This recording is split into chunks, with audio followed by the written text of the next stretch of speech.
انہوں نے ایک کتاب سے روایت پڑھی تھی، اس کے بعد ایک روایت آپ کی ذہن عالیہ کی طرف، کہ فرماتے ہیں کہ جناب زہرا کے در پر ایک سائل آ گیا۔ سخی گھرانہ کتنا ہے کہ جب سائل آ گیا تو گھر میں کچھ دینے کے لیے تھا ہی نہیں۔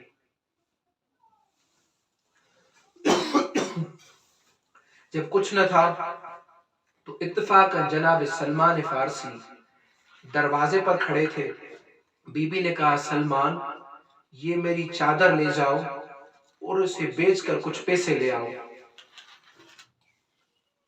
کرم کی منزلت تو دیکھیے، سلمان فارسی نے وہ اطاعتاً چادر تو لے لی، مگر سلمان فارسی کے زبان میں اتنی جرأت نہ تھی کہ بازار میں آ کر یہ کہہ سکے کہ یہ زہرا کی چادر ہے، کوئی خریدنے والا ہے۔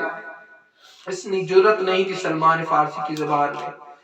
جب گیا بازار تو زبان سے کسی کو کچھ نہ کہا، ہر کسی کو بس چادر دکھاتا تھا، چادر دکھاتا۔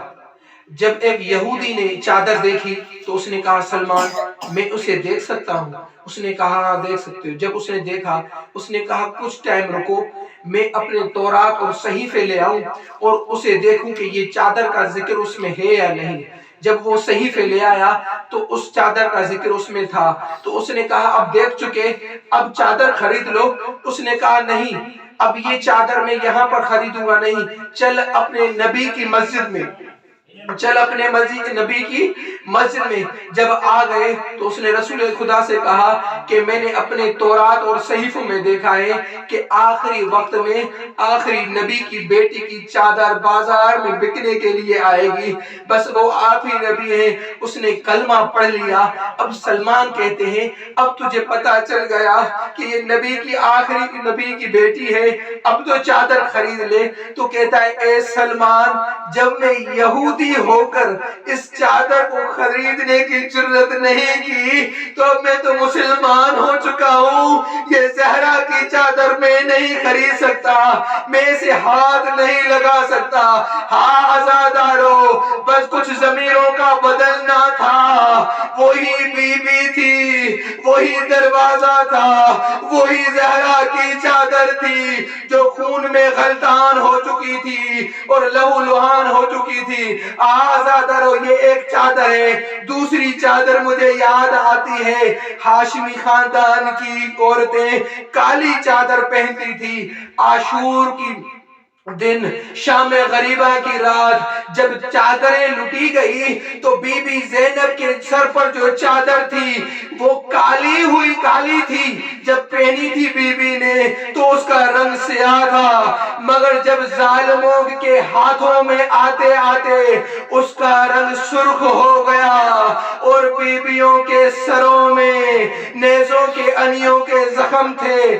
آزادارو بس یہ وقت گزرتا چلا گیا، بی بی زہرا نے مظالم اٹھائے، اس کے بعد بی بی اپنی سختی سے یہ سفر جاری رکھا۔ اس کے بعد جب بی بی کا آخری وقت آیا، اسما آئی، دیکھا کہ بی بی نے زبان کو حرکت دینا بند کر دی ہے تو واویلا کر کر باہر نکلی۔ جب باہر آئی دیکھا تو حسن حسین ملے۔ حسن حسین نے کہا ہماری اماں کا کیا حال ہے؟ تو اسما خاموش رہی، ساکت رہی۔ تو امام حسن حسین حجرے میں گئے، دیکھا کہ اماں کچھ بول نہیں رہی۔ تو امام حسین چھوٹے تھے، بچے تھے، اپنی اماں کو اس حالت میں دیکھ کر ہلانے لگے، اماں اماں ہم سے بات کرو۔ تو بی بی نے جب بات نہیں کی تو امام حسین امام حسن کو دیکھ کر کہتے ہیں کہ اے میرے حسن بھائی، اللہ تجھے اجر عظیم دے، تیری میری والدہ اس دنیا فانی سے چلی گئی۔ آزادارو یہ بات روتے روتے علی علیہ السلام کے پاس لے گئے۔